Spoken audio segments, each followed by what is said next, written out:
Hello, আজকে আমি বানাচ্ছি নিরামিষ আলুর দম। আলুর দমের জন্য জিরে, লঙ্কা, ধনেকে কাঠকোলায় ভেজে গুঁড়ো করে রেখেছি। এখন আলুগুলোকে হলুদ মাখিয়ে তারপর তেলে ভালো করে লাল লাল করে ভেজে নিচ্ছি। আলুগুলো ভালো করে ভেজে নিয়ে তারপর সেগুলোকে তুলে রাখতে হবে। আমি এখানে আলুগুলোকে একটু ডুমো ডুমো করে বড় বড়ই কেটেছি, আপনারা চাইলে ছোট করেও কাটতে পারেন। এরপর ওই তেলের মধ্যেই তেজপাতা আর হলুদ আর কাশ্মীরি লঙ্কার গুঁড়ো দিয়েছি, কারণ একটু লাল রঙের কালারটা আনার জন্য। এবার এর মধ্যে আমি একটা পেস্ট তৈরি করে রেখেছিলাম, যেটা হচ্ছে লঙ্কা টমেটো একসাথে করে পেস্ট করে রেখেছিলাম।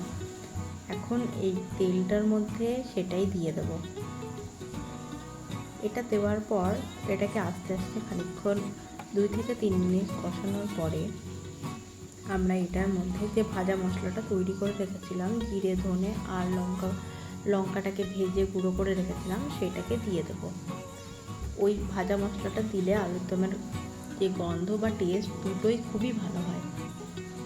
এর মধ্যে 1 চামচ স্বাদ মতন নুন আমি দিয়ে দিলাম, আপনারা আপনাদের স্বাদ মতনই নুন ব্যবহার করবেন। এরপর আমি ওটাকে ভালো করে কষিয়ে, মশলাটাকে কষানো হয়ে গেলে আলুগুলো দিয়ে আরও ভালো করে কষানোর পরে আমি তার মধ্যে 2 চামচ দই অ্যাড করেছিলাম, যেটার ক্লিপ আমি নিতে ভুলে গেছি। তারপর ওটাকে ভালো করে কষিয়ে একটু জল দিয়ে ঢাকা দিয়ে রেখে আলু সেদ্ধ হয়ে গেলেই আমাদের রেডি নিরামিষ আলুর দম।